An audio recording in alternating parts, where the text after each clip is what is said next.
Urfa biber olsun, Urfa domates olsun, Urfa efendime söyleyeyim barcanı olsun, karpuz olsun, kavun olsun. Tarlanın önünden geçerken onun kokusundan bayılırdım. Mis gibi kokardı. Ama bu ilaç çıktı, çıkmadı. İlaç insanlığı hastalığa sürükledi. Eski meyvelerimiz, tadılarımız kalmadı. Soğana kadar, buğdaya kadar hepsi ilaçlandı. Yerin altındaki hayvanlar bile ilacın etkisinden yok oldu. Yerin üstündeki hayvanlar bile, onlar da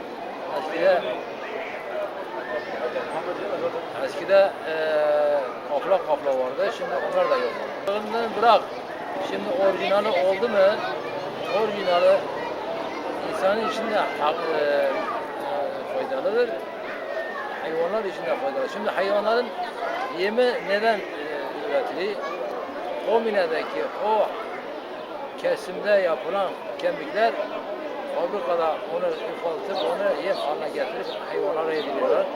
O hayvan o yemi yediği zaman, o kemikli yemi yediği zaman organik yem der. Organik yem diye bir şey yoktur. Hile hep karıştırıyorlar. Şimdi bu hayvan yediği zaman onun kanına karışır. Kanı sıra karışır. Ondan sonra ete karışır. Ne olur? Kasaptaki eti de getirirsen onu pişirdiğin zaman onun ne lezzeti var ne tadı var. Sanki zıbıl kokuyor gibi bir koku kendisine gelir. Çünkü orijinali yok ki. O yememiş ki hayvan. Dışarı temiz havayı görmemiş ki.